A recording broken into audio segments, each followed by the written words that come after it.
जय हिंद जय भारत सांग मैंने 1947 मसीहा अगस्ट 15 तारिख दिन आम देश भारत ब्रिटिश कॉलोनी ठार स्वाधीनता लाभ करता से दिन ठार आम अगस्ट 15 तारिख को बहुत आडंबर साथ इंडिपेंडेंस डे रूपे पालन करता किंतु सांग मैंने आपन कौन जानते आउर भी 5टा देश एमती अच्छा जी कि अगस्ट 15 तारिख को स्वाधीनता दिवस रूपे पालन करता जदि जानते बहुत भल कथा जदि जानी वीडियो को शेष पर्यंत देखिए आ वीडियोटी भल लगे लाइक शेयर एंड चैनल को सब्सक्राइब करने जमार भी भूलें।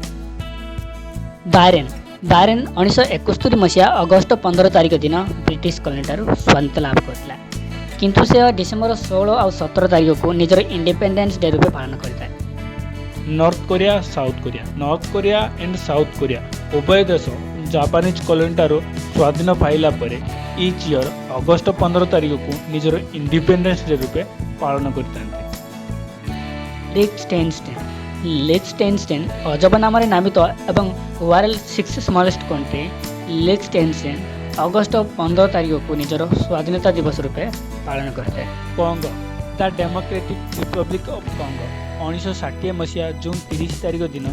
कॉन्गो बेल्जियम ठार स्वाधीन लाभ करथिला किंतु 1960 मसीहा अगस्ट 15 तारिख दिन कॉन्गो तार प्रथम स्वाधीन दिवस पालन करथिला से दिन ठारू ईच ईयर अगस्ट 15 तारिख को the democratic Republic of Congo निजर स्वाधीन दिवस रूपे पालन कर।